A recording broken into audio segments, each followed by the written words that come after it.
Hey there. Welcome to another edition of Guest Connections for Boundless Gratitudes.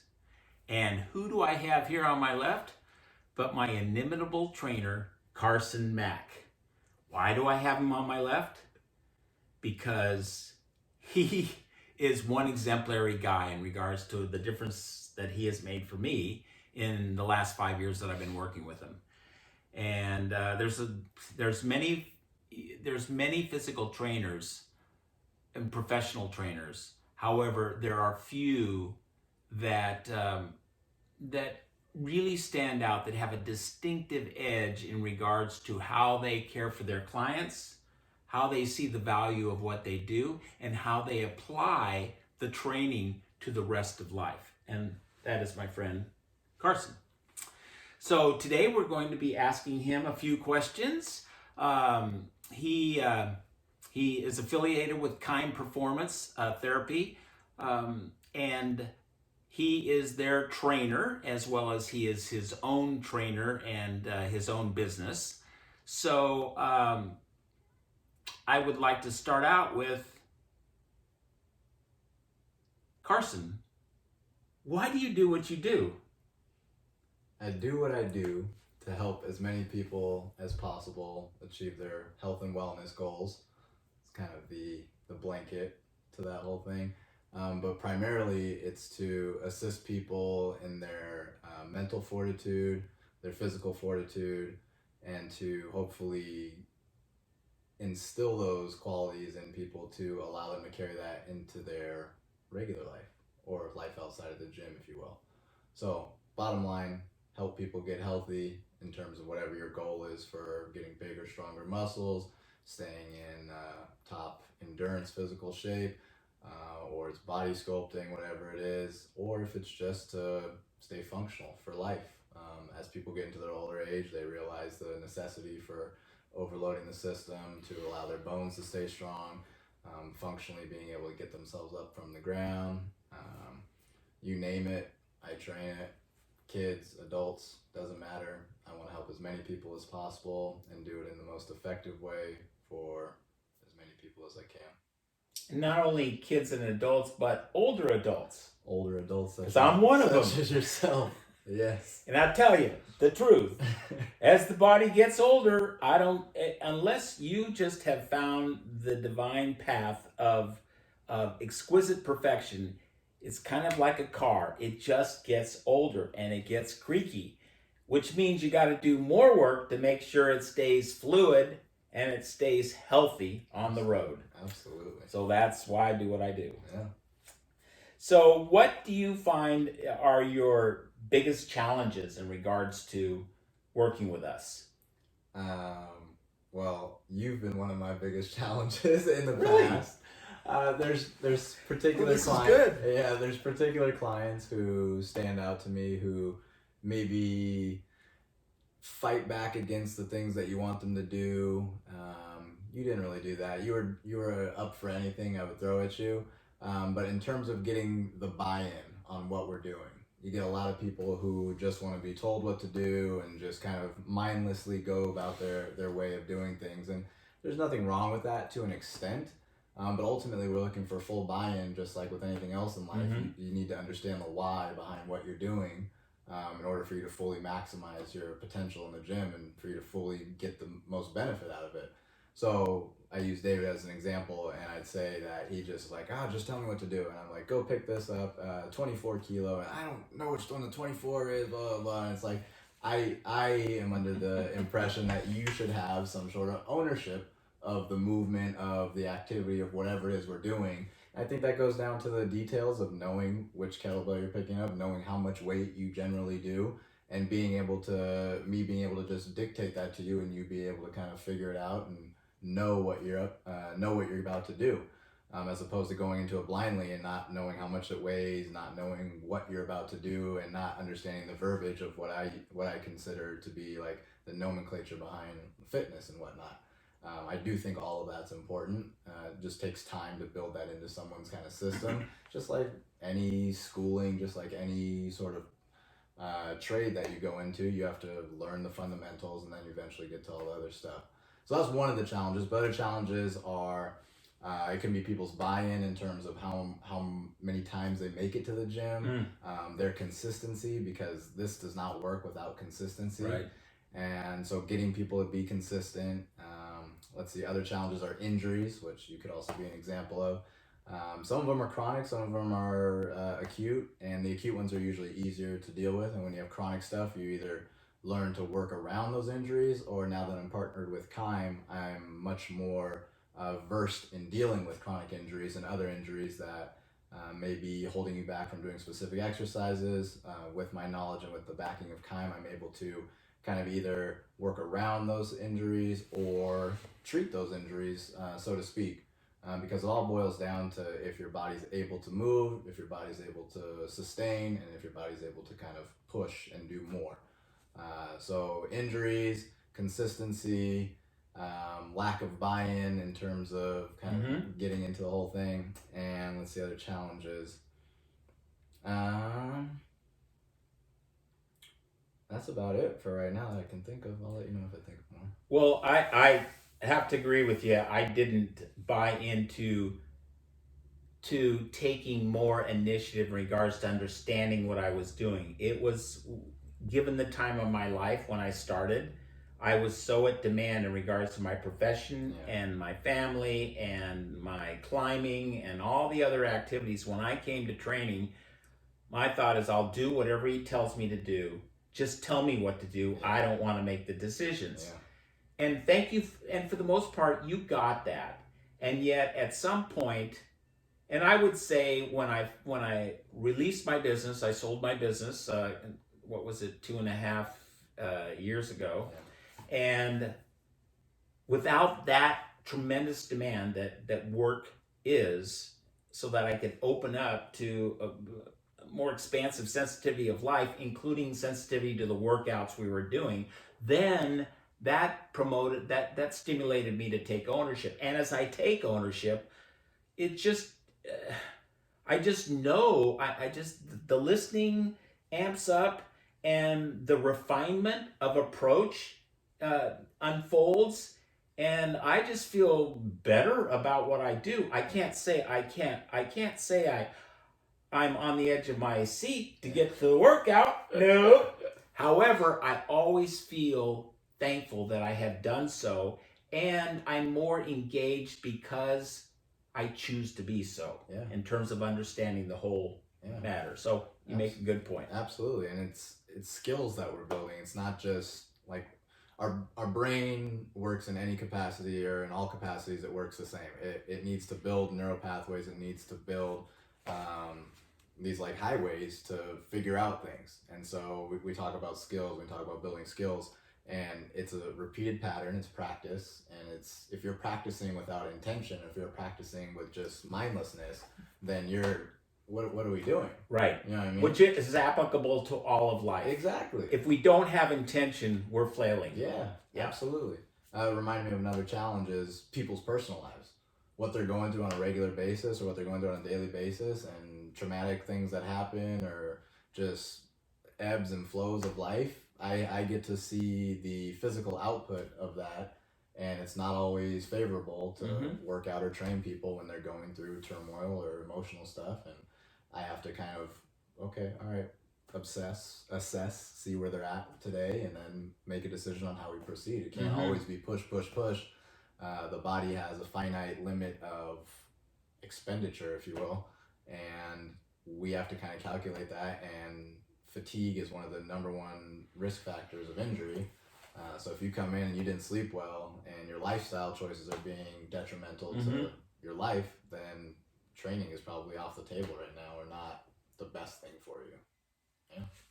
Well, what you just said is a perfect example of a professional who listens first to his clients to assure that what he has to offer is best going to suit them, rather than having your own agenda and pushing it through regardless. Yeah, and that was my that was my early years, was doing that. It was, this is what's good for everybody, and this is what I have to accomplish in this session, in this hour. So it was a lot of pushing, and we've butted heads numerous times in the gym, and it doesn't get anybody anywhere. So as opposed to doing that, we sit back, we listen, we take in what's happening with the individual, because everyone is an unrepeated miracle, as you like to say, which I'm really loving that you say that. So yeah, like he just said, it wasn't just, oh yeah, I came into training and it's boom, boom, boom, I know exactly what to do. It's, oh man, this isn't working. Couple steps back. Okay, this isn't working. Couple steps back. And you just figure it out eventually. So 5-6 years in, I'm feeling a little better about myself. Yeah. Well, you and I feel, and I acknowledge the growth that you've experienced, and I also appreciate the connection that we've established. I mean, it's not, we get to know each other through our listening, through our sensitivity, through our attentiveness, as we do with people in other aspects of our life, if we choose to continue to open and grow. Yeah. And that's what this experience is. Absolutely. So what are primary qualities of attention, of perspective, of action you want to engender in us as clients? We can start with buy-in. So yes, being aware when you come into the gym of the movements that you're doing, and you get an idea of who's doing that, who is buying in. If you come in a couple minutes late pretty consistently, if you're just kind of head in the clouds and doing your own thing, and I tell you to do this, but I catch you doing other things, I mean, you can see that the person's not fully in it. But that builds on itself. People start to realize what my other clients are doing, and they see that. And so I like to think that my clients are an example for my other newer clients on how we kind of go about business. So buying in, awareness, attentiveness to what we are accomplishing, what we are doing. And it's all like the cues I get are all like what I said before. Like, are you doing your stuff? Are you remembering the memorizing the warm up? Because remember how long it took you to kind of get the warm up down and just be consistent with it? And yeah, it changes now and again, but that consistency, that buy-in, that's really what I'm looking for. And I think those are huge qualities like we talked about in life. Yes. I don't think much can be accomplished through inconsistency. I think consistency is the key to most success in any area of life. So that's one that I like to have myself. I value in myself, and I value in other people, because if you're consistent, then I can count on you, and vice versa. You better be able to count on me. And yeah, I think that's huge. So I'd say that's probably my number one right there, and then awareness behind that. And how many people do you come across who are just kind of unaware? And that, it's hard talking to people like that. Granted, everyone's on their own path. They're all going to figure it out when they do, but sooner you kind of build some awareness into you about what's going on in life and why you are the spiritual being you are, then the quicker we can get to work. And I would add to that consistency, persistency. Oh, yeah. Because time and again, example, I remember when we first started, and he would have particular exercises or practices for me for me to engage. And I'd look at that, or I'd start it, or I'd try it, and I'd go, God, I can't, jeez. Yeah. And yet I knew, even in that moment when I said that, I had to. And what I learned is that every time I said I can't, that slowed me up, and it hindered me in regards to momentum. So one day I chose to decide, I can, I will, and it made a world of a difference. So I just ingrained that the value of persistency within through the statement of those affirmations. Absolutely. I that's great, because that's what I want. I want to instill what I see in you into you. So I even today I had a client who goes up for a press, and it's a weight they haven't done before, and they like, oh, they come back down and they put the bell down. I'm like, why did you put the bell down? We're not done. We didn't finish that. And so I want to, for lack of a better term, I want to hype you up. I want to make you feel like you can do that. And so she picks the bell back up. I give her a little implement, a little talking to. Okay, here's what we need to do. Create tension here. Do this, that, and the other. Bell goes up next time. You can. You did. What? And I'll even sometimes, if I'm hard on you, why'd you tell yourself you couldn't? Like, make you question yourself. Why is that your talk? Why? And I grew up with a phenomenal parents, and my dad just instilled so much confidence in me that I got so much, I want to give it to everybody else because I know how much that can help you succeed in life. And I know how much just even telling yourself, I can, I will, however you want to say it, is going to be beneficial for you in any aspect of your life, and especially in the gym. And one other value that I've discovered is the an aspirate. Your work is to continue to encourage us to aspire, and to aspire to an ever evolving refinement and attunement of what we do. And it's like, God, 5 years later, and I'm still learning, how best to do that, pull up, to do that chin up, to do the squats, and just and to assure that I'm balanced, I'm aligned, I'm attentive, and there's such a feeling of fulfillment about doing it right.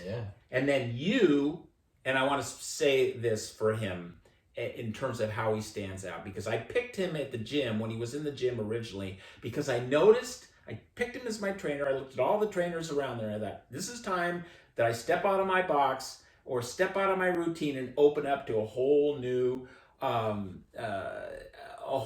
menu of exercise.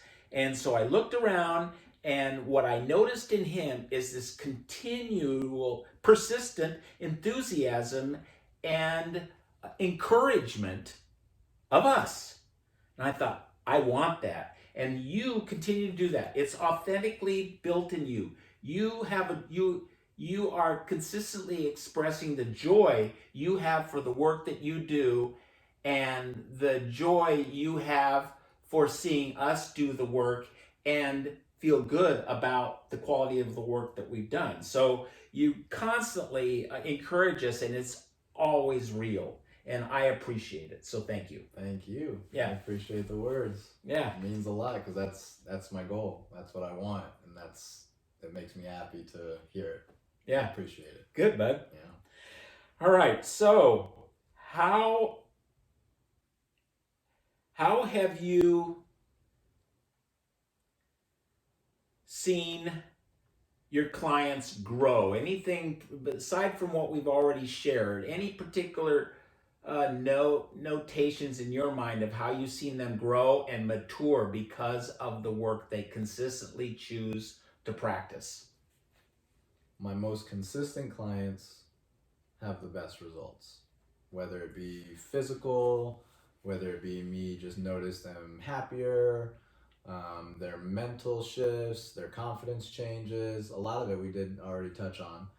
The awareness is there, but anything that truly stands out, it's really just the consistency. It's buying in, it's being on that journey and not knowing that the outcome is promised, but trusting the process. Trusting the process. That's yes. That term is out there, and it speaks volumes to training, because when I first got into training myself, it was just like, okay, well, here's what I want, and here's my end goal.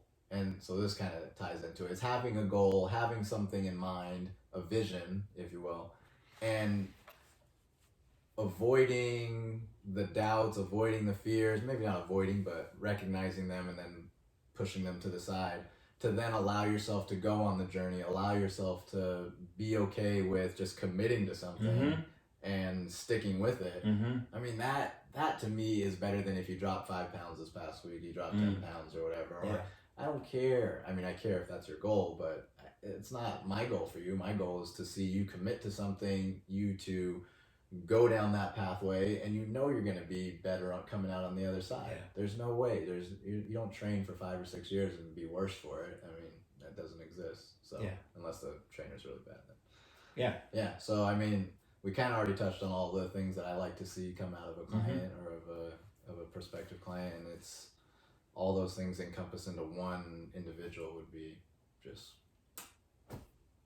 And from my experience, it's the experience is limitless in terms of the ever evolving fulfillment that can result. Because here I am, I'm an older guy, 71 actually. And do I see myself doing this in 10 years? Absolutely. Hey, keep this body fluid. Keep this body going, moving, grooving. Yes, because there's no walker for me. It's only the linear plane when it's time to go over to the other side. That's it. All right. David has said to me on a few occasions that he hits his last set of bench press, done, he's out. Oh Lord. So here's a question that's off the grid of the work life. What might you point to as 1 to 2 transformative events in your life that have made a difference for you to be who you choose to be? So I would say one of the most transformative occurrences or incidences that happened to me was I had gone to Europe for a couple of months, about 2.5 months or a month and a half, and I didn't work out the whole time, but I was 26 years old, so feeling like prime time Carson, feeling young, healthy.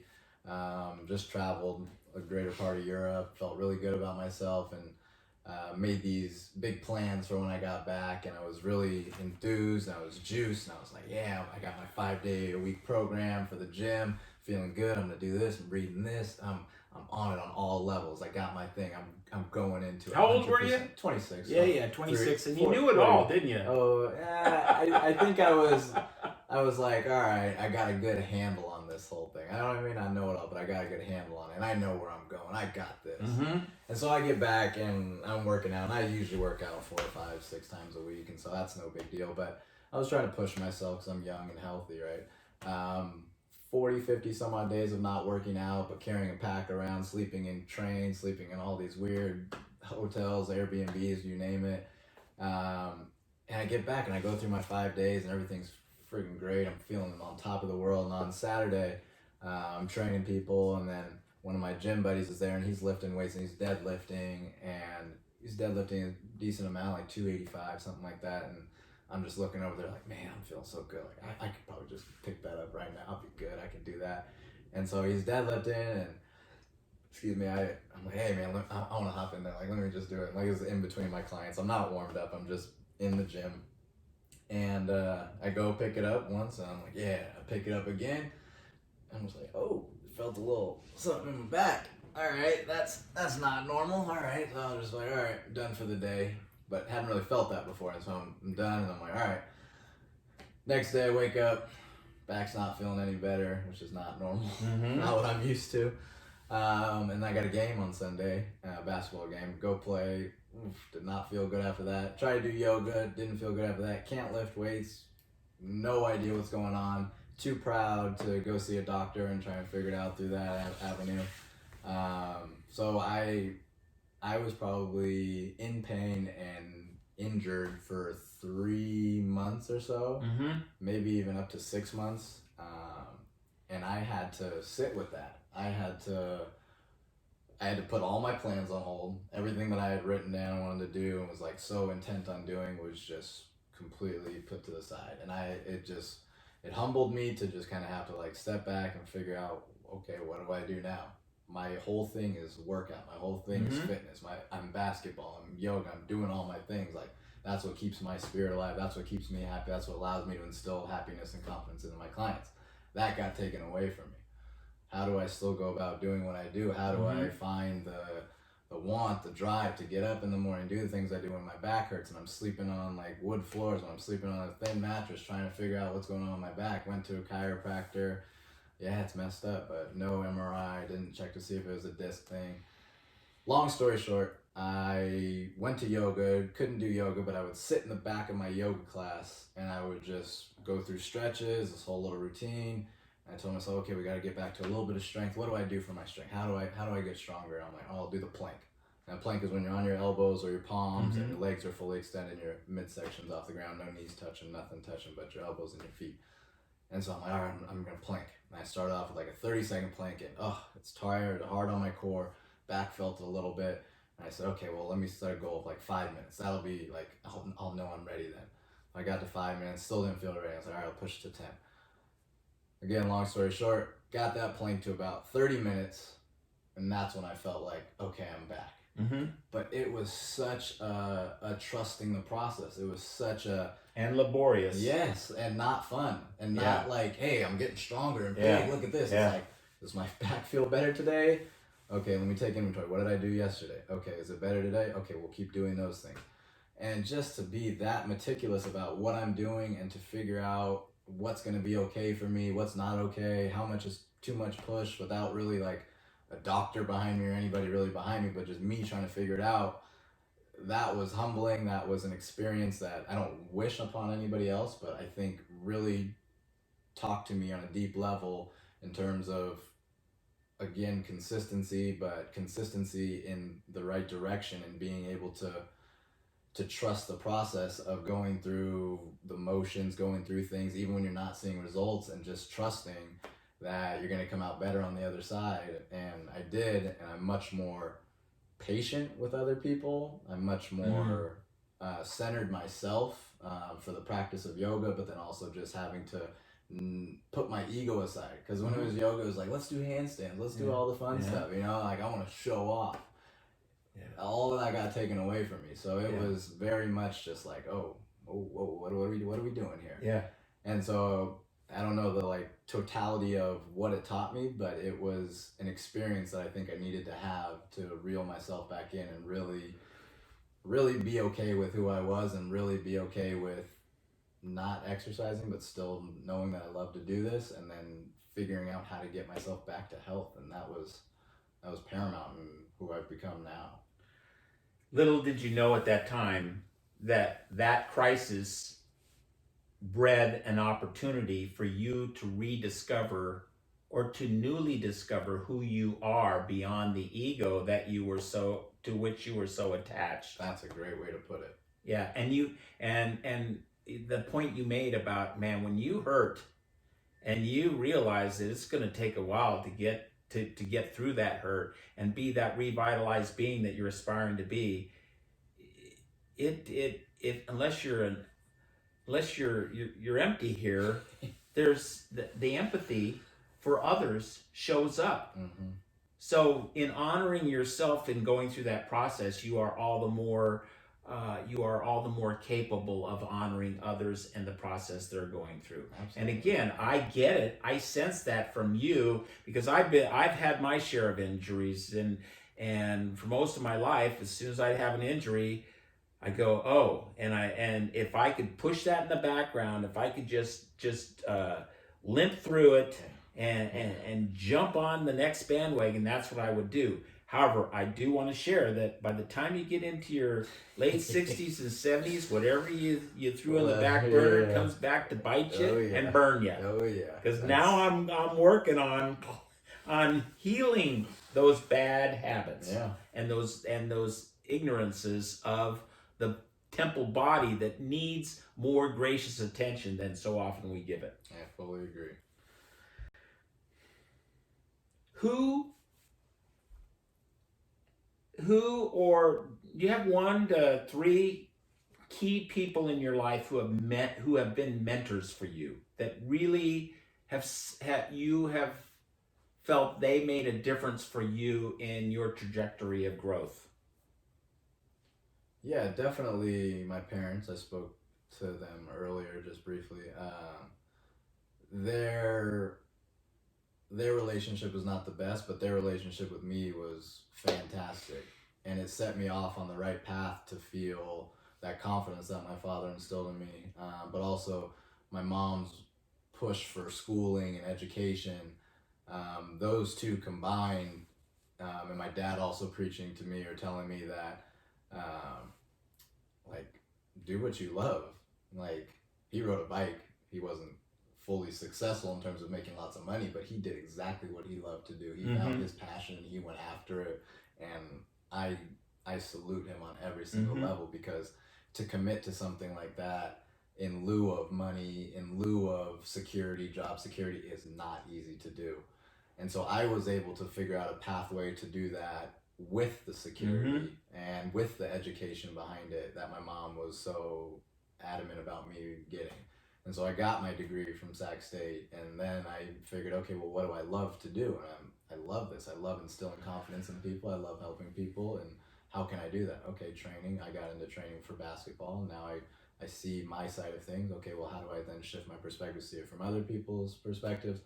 And it just set me off on the right path to really hone down these two things that I anchor into, which is like education, a background, having knowledge base behind you, but then also pursuing that thing that you love and that you love, and doing it in your own way for the highest good of all people. And so those two combined, I think that's what I've instilled in myself, and I have to give that all up to my parents. Yeah. So everyone's got parents, and they all probably look up to most of their parents. And then in terms of other people, I'd say everybody over the age of 60 has been an inspiration to me. Yeah. Because now that I've been through pain and trials and tribulations with my own body, I can only imagine, like you said, those things that you ignored in the past, they creep up and they stay with you. And they're there when you hit 60. They're there when you hit 50. They're there when you hit however old you are. But the willingness, the ability to push through those things, not in an ignorant way, but push through those things in terms of a mental block, or mentally be, oh, I have this thing, I can't do this anymore. No, that doesn't exist in a lot of my clients who are over the age of 60, who just, they disregard it. They understand it's there, they're aware of it, but they are able to mentally have this fortitude about them that is just so beautiful, because there's every reason in the world not to want to do the things that you guys do. I mean, any excuse is probably almost valid, but you don't allow that to impede what you know is good for you. And I salute that, and I am taking notice of that, and I'm instilling it in myself, because I may be the physical prowess trainer and all that, but my mental isn't as strong as yours. My mental isn't as tested as yours, as other people that I've worked with. I had Judge Steve White, you remember him? That dude, ridiculous. And he wanted me to work out with him. I think so. He knew, okay, well, here's what a 20-something-year-old does. Well, damn it, I'm going to do that shit too. And it's like, what? Like, how? And you would just say, I'm like, that's, no, form's bad. And he's just pushing. And I'm like, God, like, that's not old man strength anymore. That's old man mindset right there. Old woman mindset. Doesn't matter your gender. I have older women who are doing the same thing, and it's scary to me, but it's something I'm wanting. I'm wanting for myself. I'm wanting for all of my clients. So I'd say honestly, it's my clientele who they motivate me. They're an inspiration to me to keep pushing, keep doing.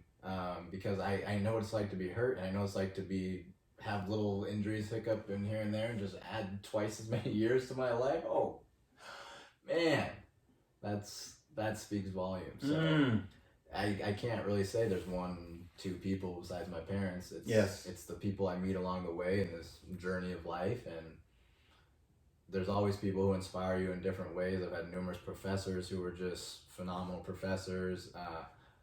Here we go. I'm remembering the first person I shadowed when I was beginning training. So this is like 2013, 2014. Almost graduated school, but don't have my certificate for training. And this woman, Angie McKillop, from Alhambra Athletic Club, or WenMat, she just took me under her wing. I probably only did like 10 shadowing sessions with her, but she taught me to always point out what your client is doing well. This is something that you've commended me on. Which you're exemplary in. Yeah, because that was regard. like the first lesson I learned. Yeah. Why tear somebody down? Why tell them all the things they're doing wrong? Congratulate them on the things they're doing right. Make subtle changes and continue to uplift them and bolster them with, no, you're doing good. Here's the things we can fix, but no, overall you're doing great. And that, I think, is what you saw in me when I was first getting started. And that's all I knew really at the time. I was still like, feet were still wet. I was still figuring it all out, and that set me off on the right path to truly express myself, because I was happy. I was happy if a client did something right, but then to realize that the acknowledgement of that is important to everybody involved, that was huge. And it makes it really supports us on a deeper level than you would think of just in regards to the workout, because there's a common conversation that so many of us have, that we're not good enough.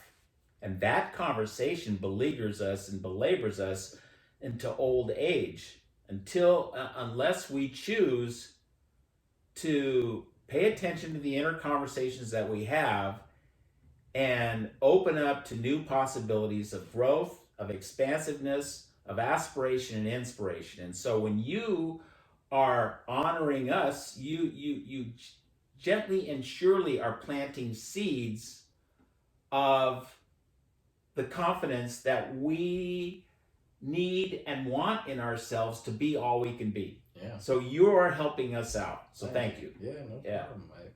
It's great to feel like I'm helping people break old patterns and become their truest and highest self. Yes. I mean, that's huge, because you're undoing stuff that got in there somehow when the person was younger, or whatever it is, the stuff they went through as a kid. And I mean, if that can be borderline therapy, great. I don't need to call myself a therapist, but it feels good to help people in other aspects of their lives and feel like that's contributing to their overall success as a human being. So that's the best. And then it's a two-way street. For example, you were willing to listen to me in regards to particular lessons that I had to share about life, and then he ended up going with myself and my family to a retreat in St. George, Utah called Genshai, and made a world of a difference for him in his life, because it's about, again, it's exemplifying honor yourself and honor others,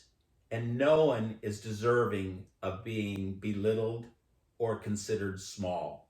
We're all in this together, and we all make a difference, and no one is on a higher plane or a lesser plane. We're all on this same boat of life, and thank God for the privilege. Yeah, absolutely. Yeah.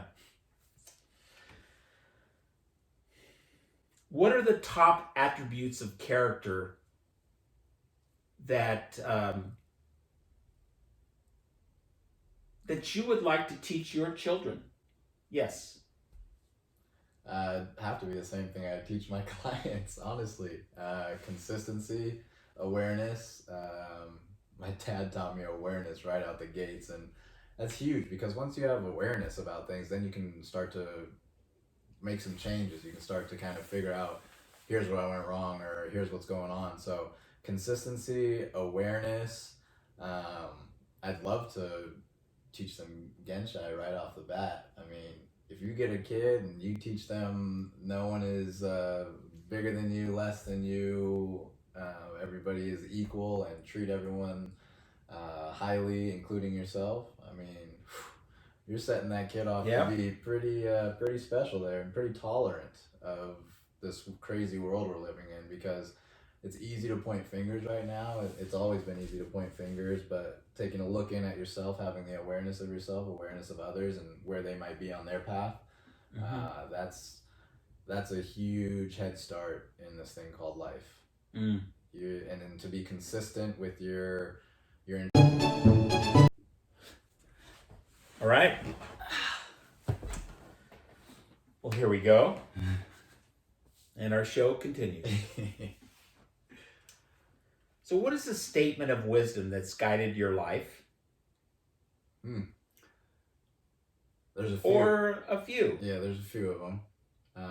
That you share with others, and you're going to certainly share with others right now. Yeah. For a while at one of our old gyms, remember I'd write quotes up on the board? I don't know, do you remember that? I'd write quotes on the mirror.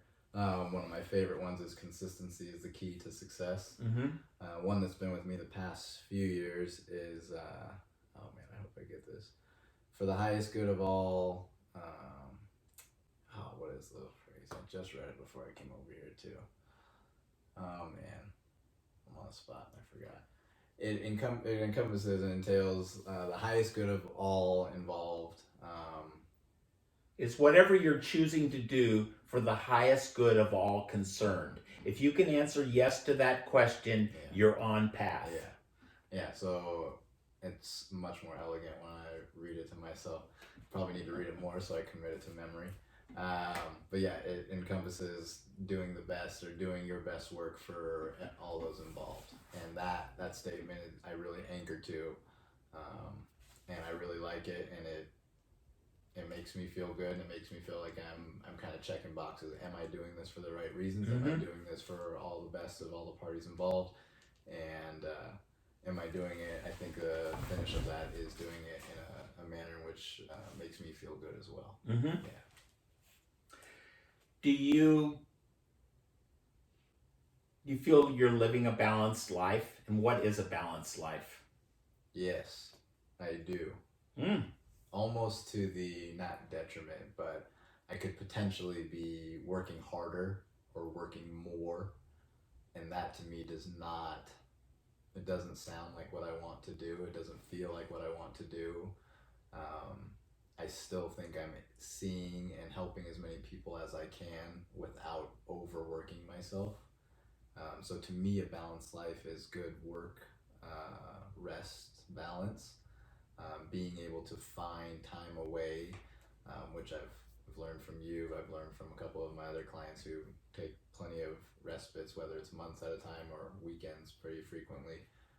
But I've found a way to work. I work 6 days a week, but I never feel like I'm overworked. And I've carried on 6 days a week for going on 4 or 5 years now. And I thought I might burn out or get tired of doing it, but I don't mind. And if you're wondering my hours, it's usually around a 6-hour shift or so, 6 hours. And some days are 8, 9 hours, which is okay. Starting at 6 a.m., working till maybe 3 or 4 sometimes, which is a long day, but I'm okay with that. And then Saturday is usually only 3 or 4 hours. So to me, being able to wake up, this is I don't know, this is just me, but I don't drink coffee, I don't drink caffeine, no stimulants whatsoever. I drink beers, alcohol, whatnot.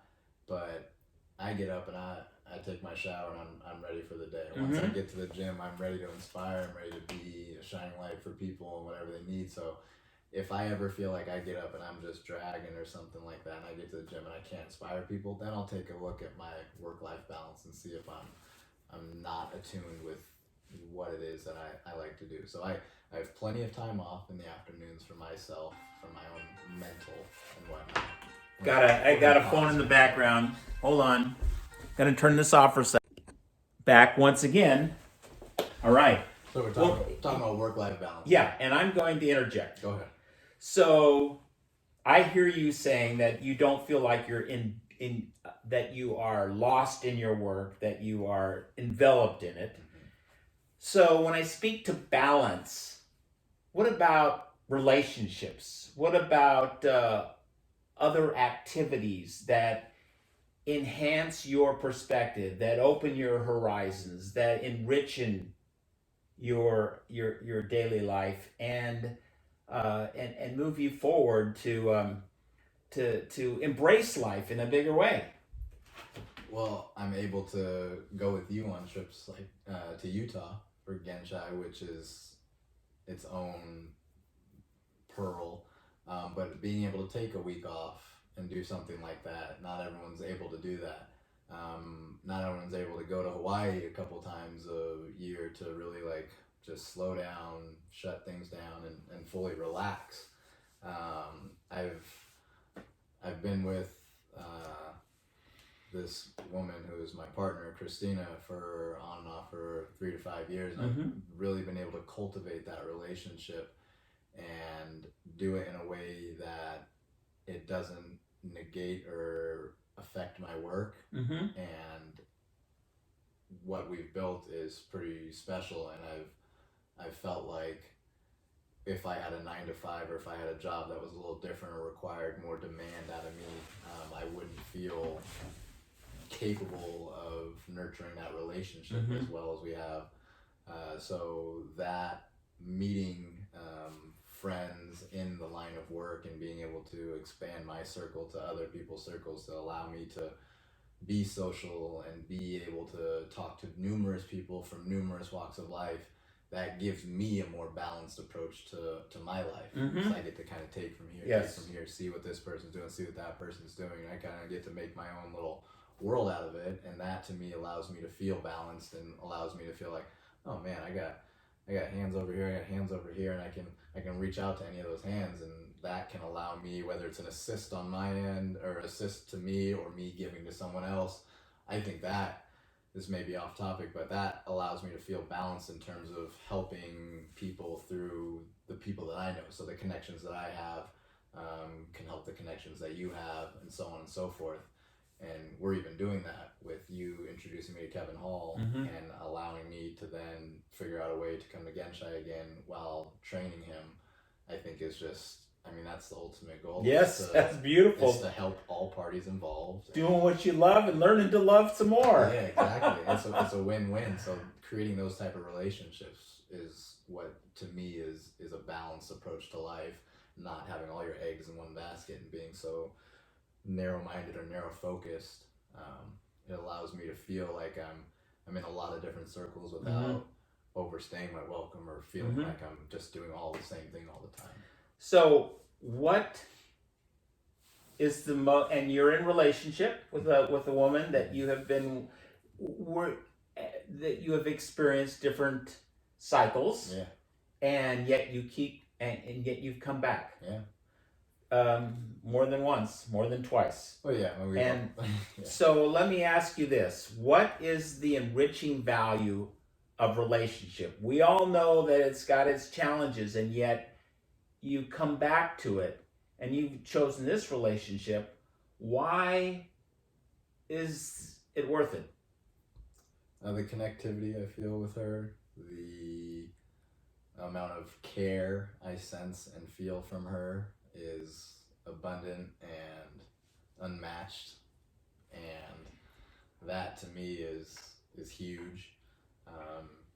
She also has her own thing going on for herself, her own business, and her own meaning, purpose, and intention, which we discovered recently that I had never really expressed her, that I was aware of it, or that I acknowledged it. And we came together in a therapy session, and the therapist just asked a question, and I answered it as honestly as I could, and it almost brought me to tears because I was so moved that I hadn't said it to her, but then that I did say it to her, and that was something that she had expressed to the therapist on her own time that she had not received from me. And so beautiful. Yeah, that was really nice because it was more of like a, yes, this is the right person. So it was good. Yeah, that was cool. So it's just been fruitful. It's good, and yeah, like you said, relationships are interesting, and they test you on numerous levels. And I felt like I was probably just more fighting old patterns in past years, and so now I'm much more open to receiving and giving, and that's allowing a lot more bountifulness.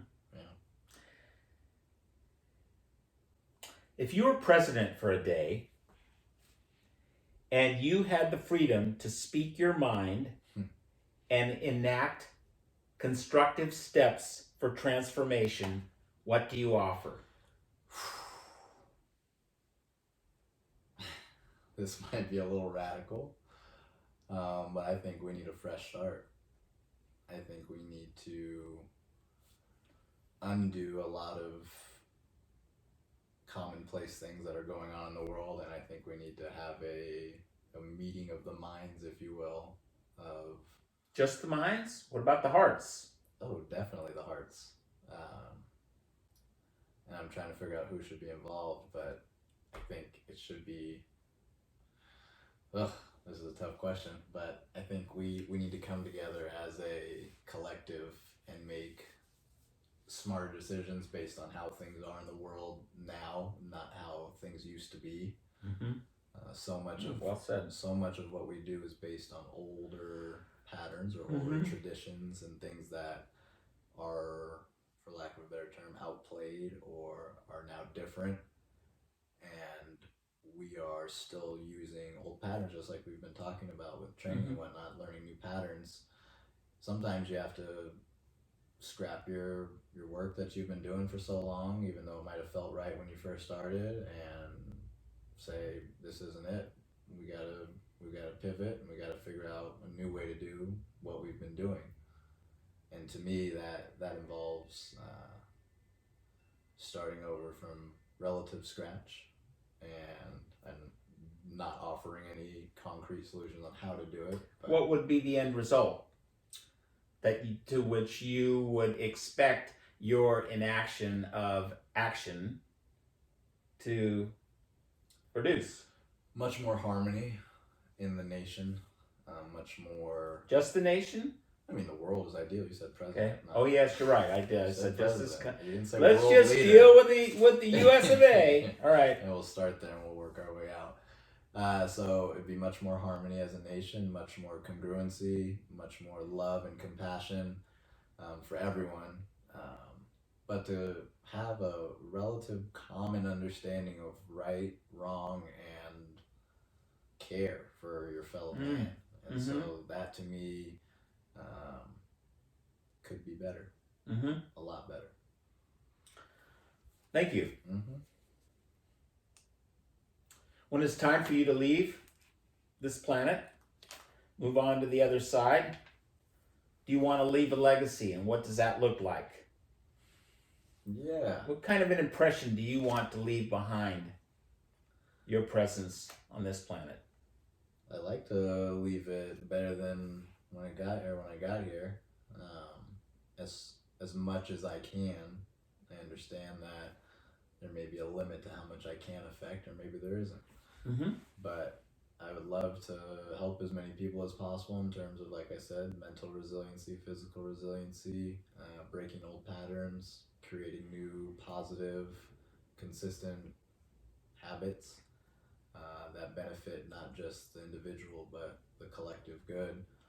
And if I could have a legacy, I think that legacy would say he came, he saw, he conquered, and he helped everybody else out on the way. So I'm not leaving anybody behind when I'm conquering. Good. But I'm definitely making my mark in the fitness industry, and I'm definitely someone who will be known and is known for helping as many people as possible and going about it in a compassionate way. Someone who has a good sense of humor and was a friend to his friends, a friend to non-friends, and just a person who wanted to do the best for as many people as possible, and he did it in his own way. He wore the socks he wore, and the sweater he wore, and the hair was his color he wanted it, and no one's gonna tell me otherwise. But at the same time, I'm fully me, and I'm fully yours to utilize as much as you need, because I'm an outsource of energy, and I'll help you do whatever you need to do. I mean, whether it's moving your furniture, which I'm helping a client do on Saturday, or it's helping you do kettlebell swings correctly, I'm there for you. So yeah, once we make that connection, then I got no reason to not keep connecting with you. And if you were to give a recommendation to our audience in respect to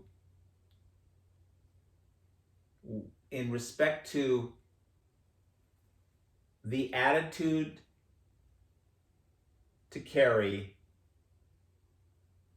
in meeting the various challenges and activities and adventures of life, what would that recommendation be? Go at it 100% and be aware of who's around you and help those around you. But at the same time, go get it. Go do it. Go do it. Shoot, there's only so much time we have in this life experience, as you call it. And yes. It's meant to be lived. It's meant to be seized. Seize the day is a great thing. In my own life, I find myself realizing that I could do more and that we should do more. And if you have the opportunity to do more, whether it's your own personal ventures or it's helping other people, then you should step up to the plate and do it. This is a nice reminder that I still got work to do, and there's more I could be doing, and I plan to do more. So this is why I train with this guy. You can see at times we get deep. Sometimes. We have our disagreements at times too. Oh, and we've got hot about our disagreements. Oh, yeah. And yet I love this guy because He he is dedicated to love for life and being self-aware so that he can continue to be a beacon of light. And so thank you for being with us. Another wonderful experience and wholly enriching, and I have no doubt you benefited from this conversation. Thank you very much, David. Thank you all for listening to me, and I salute you all.